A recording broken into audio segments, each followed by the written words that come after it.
Assalamualaikum warahmatullahi wabarakatuh. Bismillahirrahmanirrahim. Alhamdulillahil qadimil awwali al-akhiril baqi bila tahawuli summa salatu wassalamu sarmata ala nabiyyi khairi man qad wakhada wa alihi wa sahbihi wa man tabi'a sabila dinil haqqi ghairu mubtadi'a fa ba'du. Hadratal muhtaramin masaikhil kurama habaibanal afadil zu'ama anal aiza wabil muqaddimah pengurus takmir Masjid Jenderal Sudirman, remaja masjid, bapak-bapak, ibu-ibu, semua jamaah sholat maghrib dan insya Allah dilanjutkan dengan jamaah sholat isya dalam kajian Jumat malam kitab Al-Adhkar Al-Muntakhoba min kalami Sayyidil Abror karangan Syekh Zakaria An-Nawawi. Semua yang kami hormati, alhamdulillah, pertama-tama marilah kita mengucapkan rasa syukur kehadirat Allah Subhanahu wa taala di mana pada kesempatan malam ini kula lan panjenengan sami masih bisa istiqomah hadir dalam kajian kitab fikih. Ini memang kalau ngaji kitab fikih kalau sudah bab sholat nanti seolah-olah Islam itu terbelakang. Padahal masalah fikih itu sesuatu problem permasalahan yang sering digunakan atau langsung dipraktekkan oleh umat Islam. Nanti seolah-olah yang agama lain, negara lain sudah membahas bagaimana kita bisa terbang ke bulan, kita masih membahas sholat. Nggih mboten ngoten. Minimal kalau negara lain membahas bagaimana bisa terbang ke bulan, ibu-ibu Indonesia cukuplah membahas kapan datang bulan. Kan sudah sama antara pergi dan datang. Nah Bapak Ibu-ibu, sebelum kajian dimulai kita membahas suratul Fatihah, tawasul kepada mu'alif pengarang kitab Al-Adhkar ini. Mudah-mudahan kita diberi ilmu yang bermanfaat. Liridho illa bisafaati Rasulillah Muhammadin sallallahu alaihi wasallam wa azwaji wa durriyati wa husan muallif hadzal kitab Zakaria ibnu Saraf An-Nawawi lana ulumul Fatihah. A'udzu billahi minasyaitonir rajim. Bismillahirrahmanirrahim. Alhamdulillahi rabbil alamin arrahmanir rahim maliki yaumiddin. Iyyaka na'budu wa iyyaka nasta'in. Ihdinas siratal mustaqim. Siratal ladzina an'amta 'alaihim ghairil maghdubi 'alaihim waladdallin. Amin. Nah, Bapak, Ibu-ibu, saya malam ini alhamdulillah pas temanya ini hampir 60% untuk ibu-ibu temanya, fikihnya ini. Makanya harus dibuka gordennya biar tahu prakteknya. Ampun buka niki pun saya ingat nggih. Gini, Bapak. Malam ini ya ini pertemuannya volumenya tidak ada jeda waktu karena saya sebagai badal ngoten nggih. Malam ini kita membahas dua kitab. Jadi yang kemarin itu namanya aja kitab Al-Adhkar, zikir-zikir atau doa-doa yang dibaca baik dalam hal pekerjaan sehari-hari, mulai dari niat sholat atau mulai dari toharoh sampai bab jihad. Kayak kemarin napa masalah bangun dari ruku. Doanya napa kemarin? Allahumma barik lana nggih mesti dicipiri niku. Rabbana lakal hamdu hamdan katsiran thayyiban mubarakan fihi. Lho mpun enten sing hafal alhamdulillah. Niku sunnah ndak dibaca tetap sah salatnya, tapi kalau panjenengan boten maos niku ngiruki wong salat niku menurut bahasa ad-du'a'u berdoa. Nah doa-doanya. Nah sekarang saya melanjutkan tema bar iktidal niku kan sujud. Saya membawa kitab sama-sama karya namanya An-Nawawi, tapi ini dari Nawawi Al-Bantani. Ngaten nggih? Niki dipakai referensi di Al-Azhar Kairo Kasifatus Sajani. Jadi kan sama halnya kita ngaji di Al-Azhar ini nggih. Al-Azhar, ngoten nggih. Jenderal Sudirman apa Al-Azhar? Ngoten. Niki tentang babun faslun fi wajibatis sujudi. Nih di sini tidak menjelaskan ini, hanya doa apa yang dibaca ketika sujud, ini prakteknya. Jadi malah rukunnya, gerakannya itu yang rukunnya, doanya itu sunnah. Fi wajibatis sujudi, surutus sujudi sab'atun. Syaratnya sujud niku ada 7. Nopo syarat sujud niku kira-kira niki? Coba. Syarat sujud niku lho. Hidung niki masuk mboten?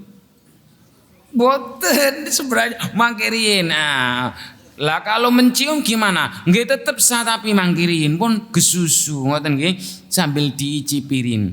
Bal akhaduha yang pertama, syaratnya sujud yang pertama ayyas juda ala sab'ati a'dhain, harus memperhatikan 7 anggota badan. Napa?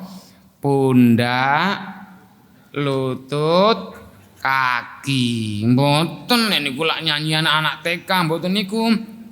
Ngono-ngono itu lima ruya ani bin Abbas. Lama sebagaimana ruya diceritakan ani bin Abbas, diceritakan dari dari Ibnu Abbas. Ibnu Abbas ini pamannya baginda Rasulullah Muhammad sallallahu alaihi wasallam. Annahu qol. Jadi ngeten, baginda Rasulullah Muhammad sallallahu alaihi wasallam pernah ngendika ngeten. Qala Rasulullah sallallahu alaihi wasallam, bahwa baginda Rasulullah Muhammad sallallahu alaihi wasallam menurut Ibnu Abbas ngendika ngeten, umirtu, saya diperintah. Siapa yang bilang saya diperintah berarti? Ibnu Abbas. Jadi Ibnu Abbas ini menukil pembicaraannya perintah Rasulullah kepada Ibnu Abbas, umirtu. Hadis ini banyak yang memahami secara parsial nanti. Umirtu an asjuda ala sab'ati a'dhumin. Umirtu, saya diperintahkan oleh Rasulullah an asjuda agar ketika sujud ala sab'ati a'dhumin harus memperhatikan 7 tulang. Ngoten nggih? 7 tulang. Apa ya 7 tulang niku? Tulang napa mawon? Tulang rusuk, terus tulang kaki. Mboten niku, Pak. Yang pertama, nggih apa ya tulang yang pertama? Minal jabhati. Yang pertama yaitu napa? Batuk atau jidat. Setuju nih?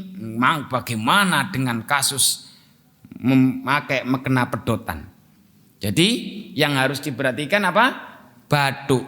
Basa Jawa ini apa? Basa haluse batuk niku. Jidat. Basa haluse batuk napa, Bu? Batuk. Ngoten niku bahasa halus. Paham mboten, Pak? Tenan mboten. Jadi basa alusnya batuk niku napa? Batuk. Niku pun halus. Nggih.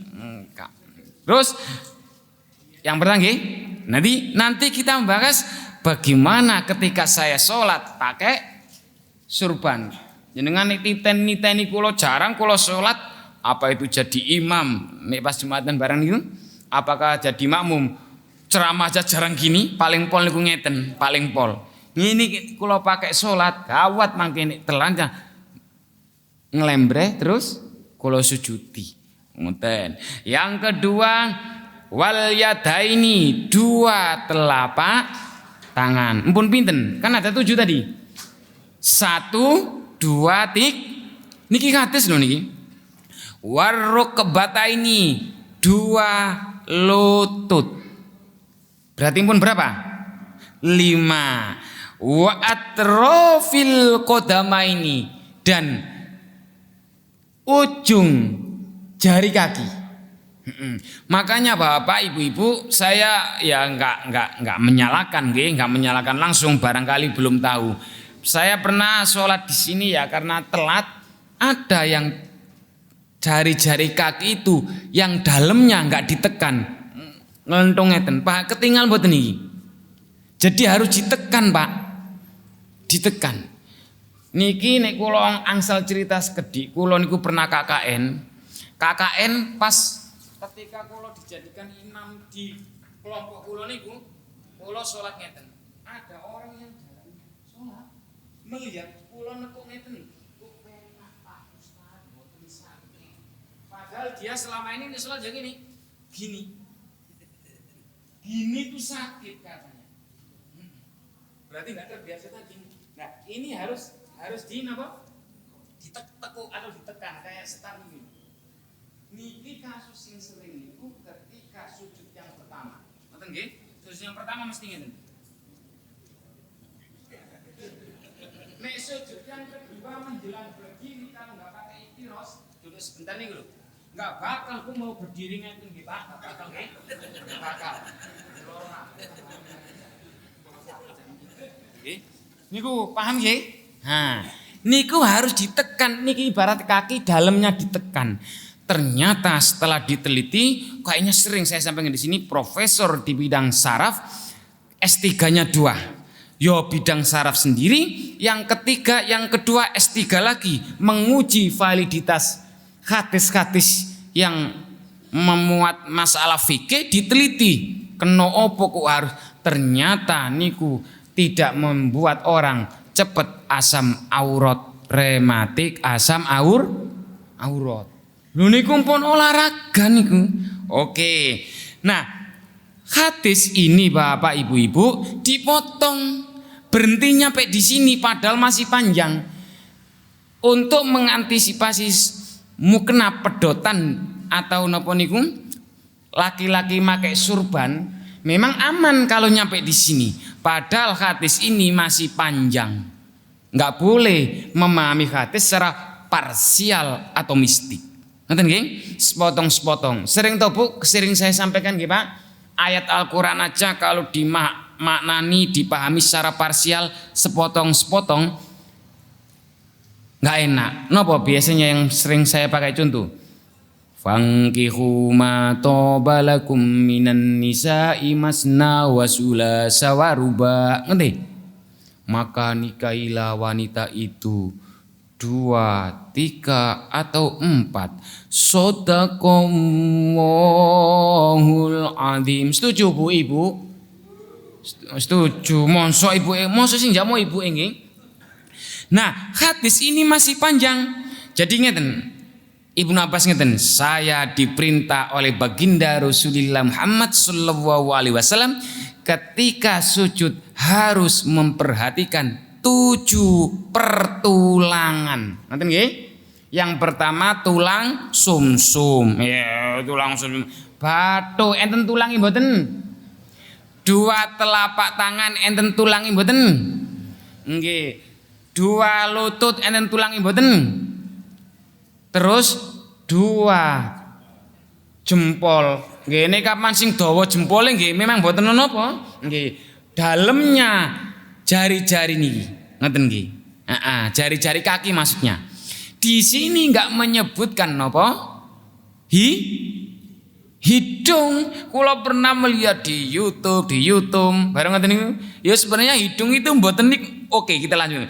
Wa Allah, dan pesennya baginda Rasulullah, wa Allah aku fasyab. Dan agar kamu tahan asyab pakaian wasa'ari lan rambut pun. Pamanku Ibnu Abbas, kamu ketika sujud harus memperhatikan 7 pertulangan. Niki lutut, dalamnya telapak kaki. Dan tolong wahai pamanku, perhatikan tahanan pakaian dan rambut. Nah, pun. Dari sini jenengan boten saged memahami secara mafhum muwafaqah.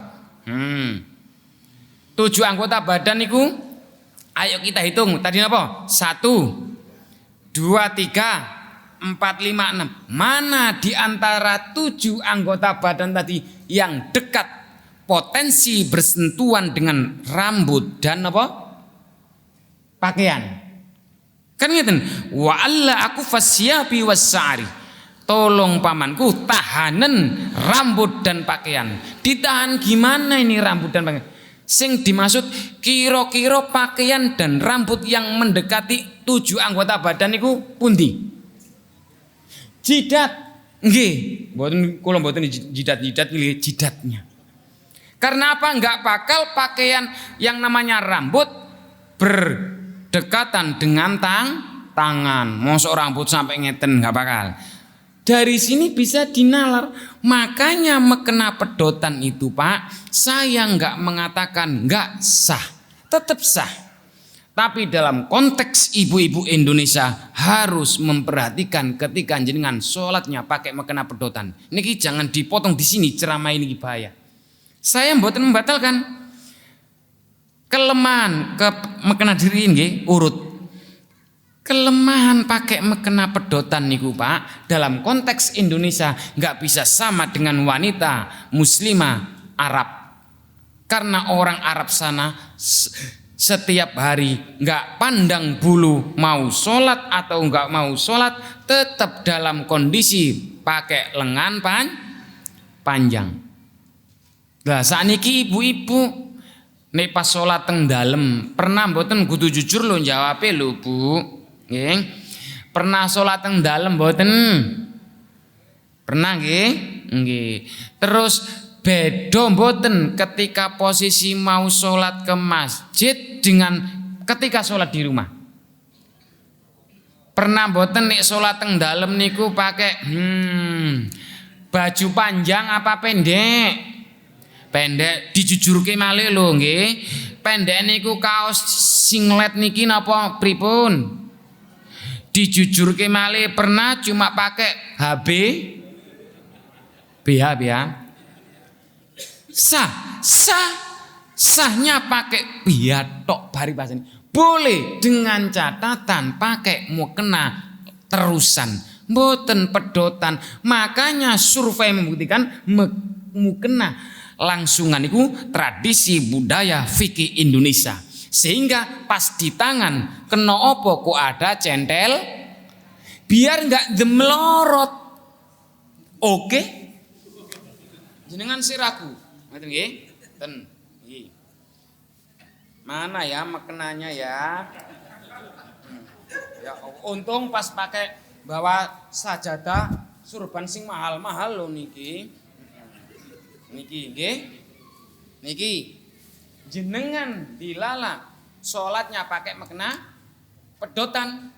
Terus ibu-ibu sholatnya pas di rumah alasan sumu. Fikih enggak menerima alasan sumu enggak tak terima pokoknya ini wong fikih aja enggak nerima pemani kula. Sumu akhirnya cuma pakai kaos singlet ngoten mawon. Atau jujur napa wau? Ya, HB. Niki nek takbirnya jenengan semangat kan lengan pendek berarti. Lengan pendek aja enggak usah BH nggih, lengan pendek. Allah.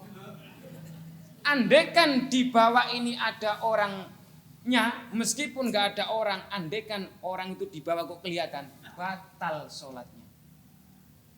Makanya disuruh pakai mekena terusan, bukan mekena pedotannya, Bu. Iya nek teng masjid. Busana muslimah semua nggih mau kenanya aja dipakai tas. Mau ke masjid nggih, Nak. Tapi ini di rumah wong kula nggih enggak ada istri kadang-kadang yo ojo hati-hati nek pakai lengan pendek. Soalnya nek terlalu semangat Allahu Akbar otomatis. Makanya kalau kita Bapak Ibu-ibu terutama Bapak kalau sholat di atas galar. Paham galar mboten niki wong nom-nom kabeh ngeten. Ranjang pring kriyet nika lho. Galar terbuat dari ya napa nggih? Bambu yang di caca-caca ngoten niku. Niku nek laki-laki salat di atas tanpa sajadah niku batal. Kalau kamar sini dari bawah kelihatan. Makanya harus pakai sajadah ditutupi di atas galar nih, tapi kan memang jarang. Yuk di sini. Ini suatu saat pas merantau kemana, ngomongin galar, ya udah harus dikasih sajadah atau kain atau ya pokoknya intinya nggak boleh kelihatan. Ngoten lho Bapak Ibu-ibu, makanya mau kena pedotan niku mboten dilarang, tapi kita harus tahu budaya Indo. Iya wong lengan pendek ae banyak. Niki nek terlalu semangat mentang-mentang nopo niku mau kenanya bordiran nggih. Allah. Sampai tonggone hais ngono. Enten sing bordiran mboten niku. Pun. Lah niki jenengan sedih, mulai langsung minta beli yang pedot langsungan. Boleh pakai pedotan. Tapi hati-hati. Nanti lagi ketika sujud, gitu. Sujud niki kalau praktekan malih di nggih.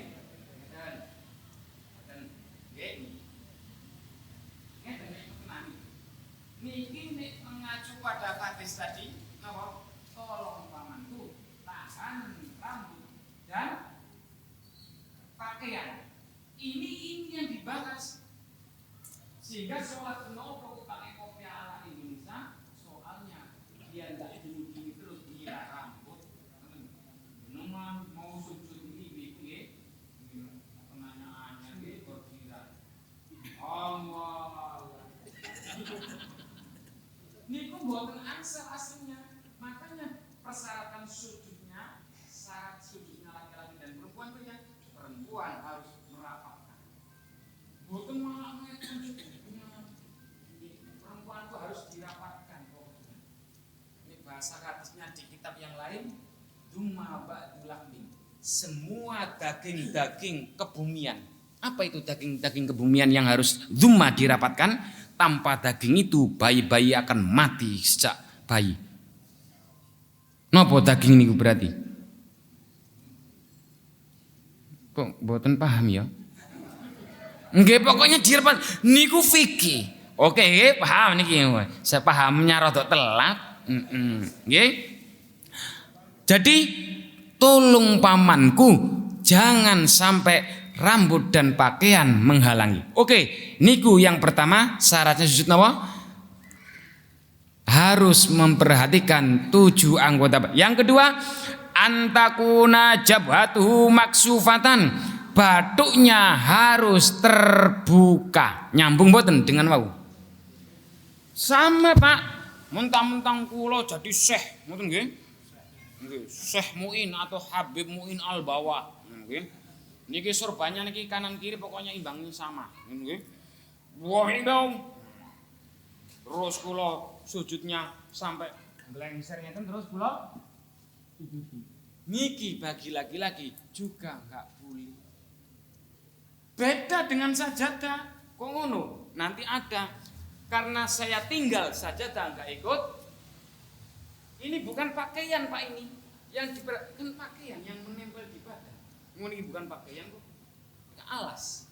Ngoten nggih. Makanya lebih baik napa? Dilepas, enggak usah dikalungkan. Karena surbannya 10 meter. Enggak usah. Pun. Terus illa li udrin, batuknya harus terbuka illa li udrin kawujudi sa'rin. Nah, bata. Terkecuali ada udzur seperti wujudi sa'rin. Nggih. Jadi kecuali di batuk ini ternyata ada rambut. Ngeten niki enggak usah dibahas. Setiap minggu njabuti, aduh, mboten. Atau enggak usah disila wong di batuk. Enten mboten. Kula mboten nyindir-nyindir lho niki. Enten mboten sing tumbuh rambut. Warga ngriki lho, mboten nggih?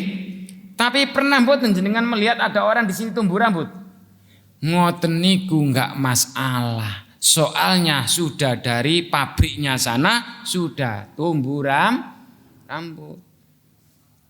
Nek sakniki kula ngerti malah mahasiswa mangga siswa niku nek sujud mesti megangi rambut sik karena enggak pakai kopiah rambutnya ke depan dan seterusnya. Pun. Yang ketiga, mangke dereng bakas niki. Yang ketiga, at-tahammulu bi ra'si. Harus ditekan sujudnya. Nggih? Sujudnya harus ditekan. Makanya makruh salat di atas kasur. Pernah salat di atas kasur mboten? Pernah nggih? Pernah. Niku mboten kasure sing menyebabkan makruh. Masalah kotor dan mboten niku. Karena nek ditekan nanti nggak bisa tomaknina. Nyut. Sing ditekan niku cukup istrinya, jangan kasur. Nggih. Gitu. At-tahammulu bi ra'si. Roksun kepala harus tahammul, nekan. Makanya lho, mboten paham Mas nek salat dini kuwi, napa? Kasur, kan ngene. Makanya ini jangan diganti lebih tebal malih nggih. Enten sing menjual karpet masjid anti keras ngono. Karena harus ditekan. Lah nek mboten ditekan, nek mboten ditekan kan enggak memenuhi syarat. Nek di atas kasur kok ditekan kan mesti gerak terus. Sehingga rukun salat napa? Sujud dan nina. Nina itu masuk rukun. Doanya kayak kemarin pas bangun dari rukuk itu sunnah. Ngoten. Jadi at-tahammulu bi ra'si. Pun niku yang ketiga. Kan ada 7 persyaratan yang harus diperhatikan. Yang keempat adamul huwayi li ghairi.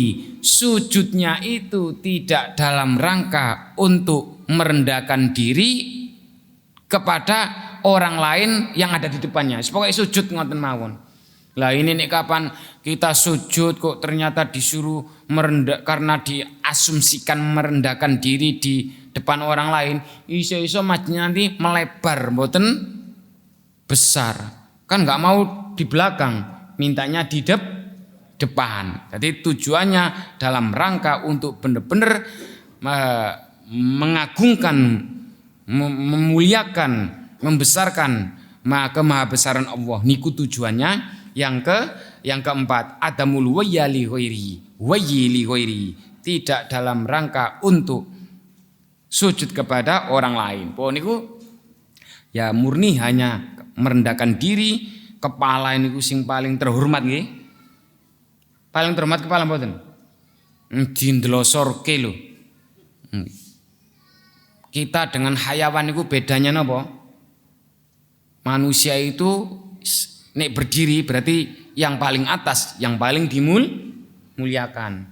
Sehingga ada namanya kepala desa, kepala sekolah, ngoten nggih? Kepala. Tapi kalau hewan itu kan kepala sampai lutut, sampai pantat sama, sejajar. Gitu? Nah, nek kita berdiri.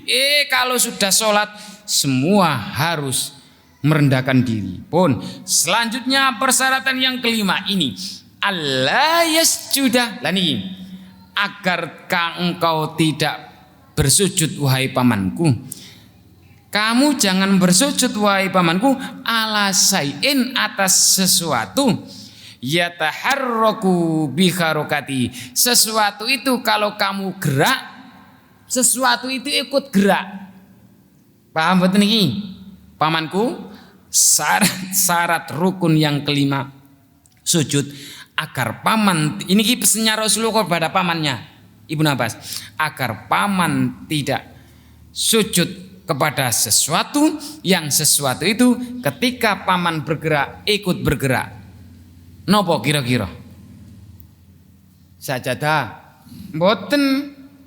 Surban yang dikalungkan, terus nopo malih? Mukena niku ikut bergerak mboten Bu? Ikut. Nggak diperbolehkan soalnya ikut bergerak sama seperti tadi. Ya ini loh Pak, kayak tadi saya sholat niki ikut bergerak mboten niki. Nggak boleh sujud di atas sesuatu yang sesuatu itu ikut bergerak. Sami Allahu liman hamidah, bergerak. Yataharraku bi harokati. Sesuatu itu ketika napa niku namine kita bergerak, sesuatu itu ikut bergerak. Nek selama ini menurut jenengan pernah mboten mendengar pengajian tema ngeten niki terutama ibu-ibu? Pernah? Alhamdulillah. Nggih niki jarang tema-tema ngeten iki sing kula sampaikan karena kadang-kadang ini kok aneh, seperti mau kena potongan kok juga dilarang. Makanya hati-hati ibu-ibu, mau kena pedotan, mau kena langsungan. Ibu-ibu nggak ada mau kena langsungan buat tentang dalam, nggak ada. Nah niku lebih praktis didamel sehingga kena opo sampai mau kena yang langsungan tadi itu sampai di tangannya ini kok ternyata ada candolannya. Ini nih jagani dengan takbir kok melorot, napa niki? Mukenanya nggak bakal aman. Nah, beda dengan orang Arab sana. Karena saya dulu pernah ada pertanyaan terus saya jawabnya ke sini. Di Arab sana itu Pak, ibu-ibu itu ada kok yang memakai mukena pedot dan iya di sana memang ada meskipun nggak banyak. Tapi perlu diketahui di sana dalam kondisi sholat maupun tidak sholat tetap pakai baju lengan panjang. Ngoten nggih. Iku pun. Jadi yang kelima tadi agar tidak sujud kepada sesuatu yang sesuatu itu kalau seseorang itu bergerak ikut bergerak. Beda dengan walau hukman ka'utin au mandailin. Nah, beda dengan sujud di atas mandailin itu Bu, sapu tangan. Nah, sapu tangan nggih. Niki ini harus dikontekstualisasikan hadisnya. Ngoten nggih? Napa? Nek sakniki napa sapu tangan napa sajadah sakniki? Sapu tangan, gitu, sapu tangan iki. Sapu tangan itu biasanya di tangan apa di bawah? Zaman riyen kula waktu kuliah nggih, yes tetep bawa sapu tangan. Terus kalau mau sholat gini. Enggak apa-apa. Karena sapu tangan ini memang bahasanya sapu tangan, sapunya di tangan. Tapi ketika sholat kan enggak nempel. Enggak nempel kemana-mana. Coba, nggih. Yo saya pindah, mboten ikut pindah to niki. Nggih. Cuk, kecuali seperti itu. Intinya ya bukan hanya sapu tangan. Napa berarti? Sajadah, ngaso sajadah mboten. Biasanya ibu-ibunya sing rajin bawa sajadah. Ngerti nggih? Apalagi sajadah dia umroh. Ngoten nggih? Enten. Nah, berarti dikembangkan di atas sajadah. Normale sujud di atas surban boleh. Karena sajadah dan surban itu nggak ikut bergerak, wong jenengan pindah, surbannya nggak ikut pindah kok, ngoten. Pun, nggih. Terus yang ke apa itu namanya? Yang keenam irtifa'u asafilihi. Jadi meninggikan anggota badan yang bawah. Angel jelaskannya.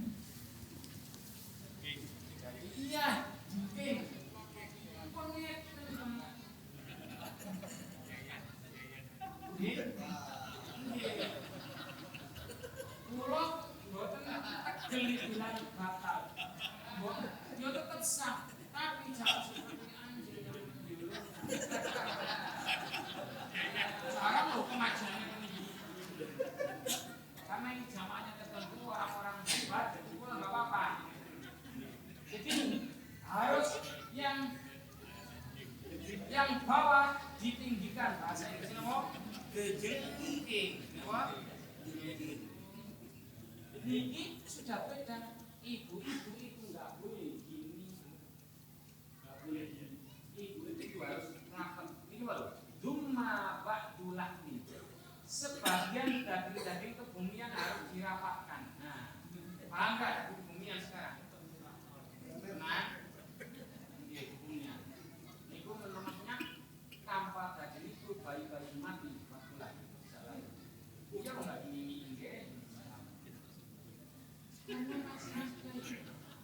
seorang ibu karena ya istri saya sendiri itu saksinya sholatnya ini masih maaf bapak ibu-ibu termasuk ya bapak-bapak kalau sujud niku jangan terlalu lebar, nggih? Lebar ngeten. Teng mriki enten nggih.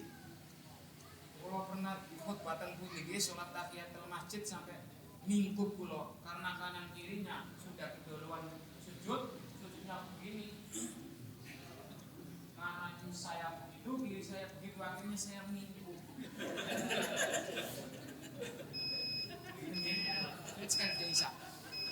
Maisa nggih. Niku. Jadi ini penting. Ini kayaknya sepele ya, Pak. Memang kayak sepele nggih.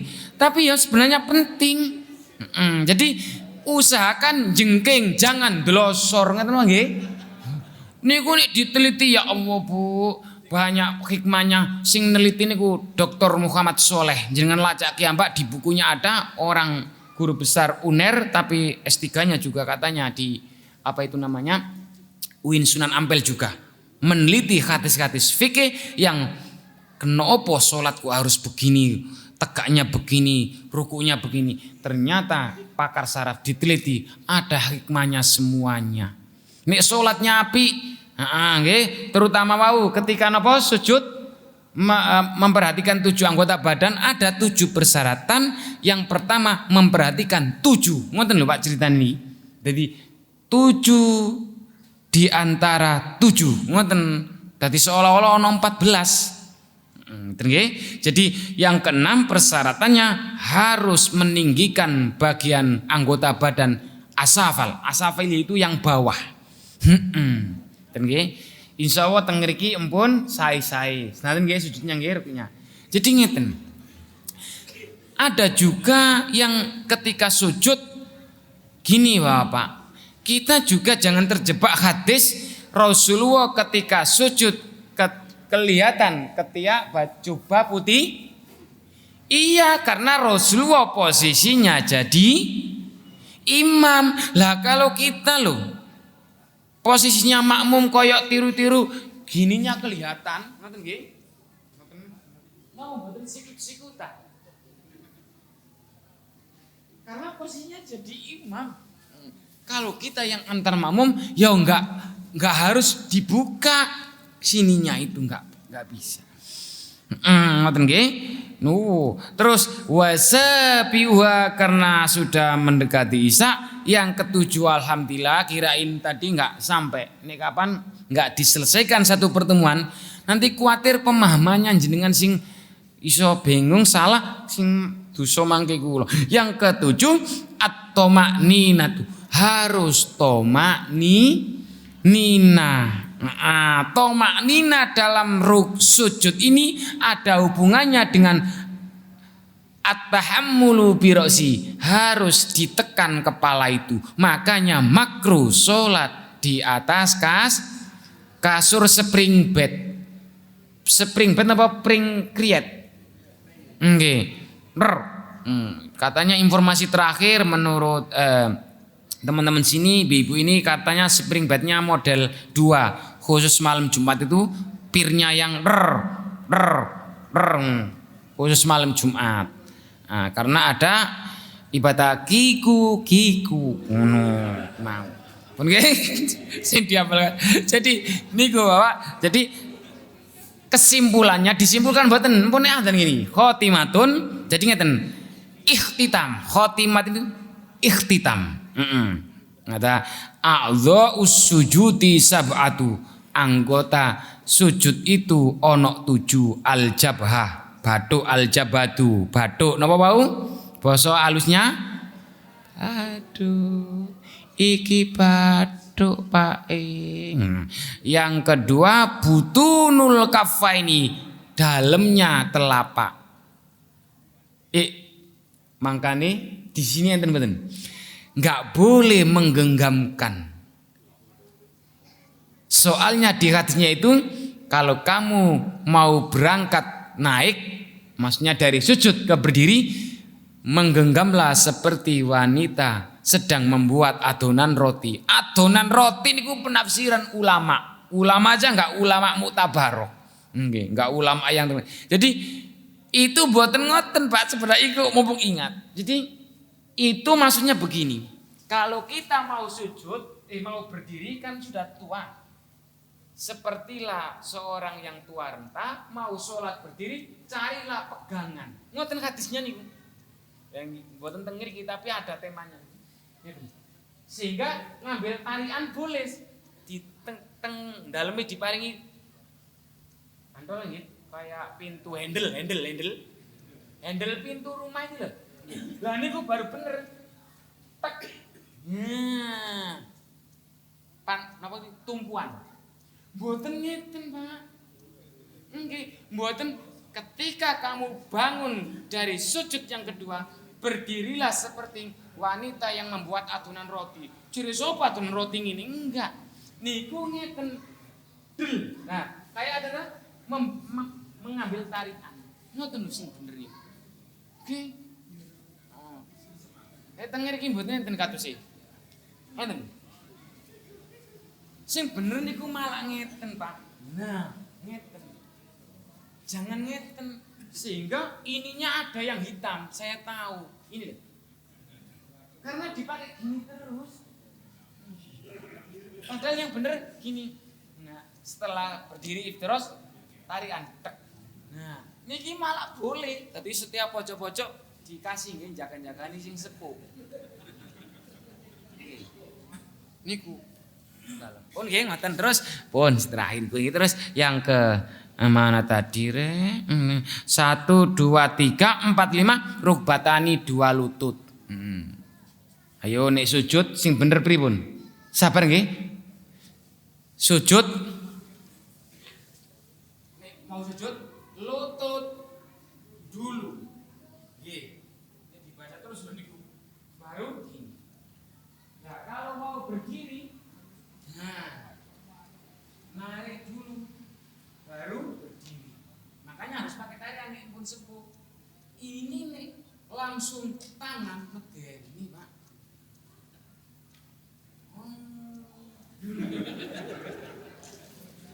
Makanya survei membuktikan banyak orang yang kita enggak membahas masalah dia salah dalam sujud. Yang jelas orang meninggal lho kula ngeten mau lho sakit niku wau. Orang yang sholat dalam kondisi yang meninggal dalam kondisi sholat iso-iso dia punya darah tinggi, sujudnya salah mendahulukan makanya kayak jatuh. Yang bener niku lutut dulu baru tangan nek berdiri tangan disuruh nyari pegangan sehingga seolah-olah mengepalkan kayak buat roti. Jangan pas gini nggak ada artinya itu. Ngeten baru berdiri. Ngoten. Nggih ya Allah, kok gak rampung-rampung arek iki rek. Terus wabutunu asobi rijlaini, dalamnya 2 telapak tangan. Lah, rotok berat nih kita timbang wingi. Nek wingi niki sunnah, niki isinya rukun. Jenengan mawon kelihatan auranya itu. Wingi mboten mau sesa kok salatnya. Sami Allahu liman hamidah. Yang penting tenang, anteng tomanina sah. Bon enten pertanyaan? Iya, terima kasih tidak ada pertanyaan. Semoga jadi itu nggih. Buat jenengan mboten usah sedih, mboten usah menuduh kula kok menyalahi aturanku salat selama ini mboten. Nek selama ini jenengan memang mboten ngerti, malah enak ngoten daripada sing ngerti terus nerjang. Enak mendingan bener-bener memang enggak paham. Mulai dirubah. Ngoten mawon kok angel-angel. Gusti Allah itu enggak bakal menghukum seorang hamba yang hamba tersebut memang tidak tahu. Sing bahaya kan sing ngerti tapi saenake dhewe. Ngoten nggih. Niki pun wonten pertanyaan, kami kira cukup karena ada jamaah yang datang dikira sudah sholat, apa iki lali isya ngoten paling nggih. Jadi kami kira cukup, mudah-mudahan ada manfaatnya, kurang lebihnya mohon maaf. Wal muwaffiq wal musta'an wa ilaihi tuklan wal afu minkum. Assalamualaikum warahmatullahi wabarakatuh.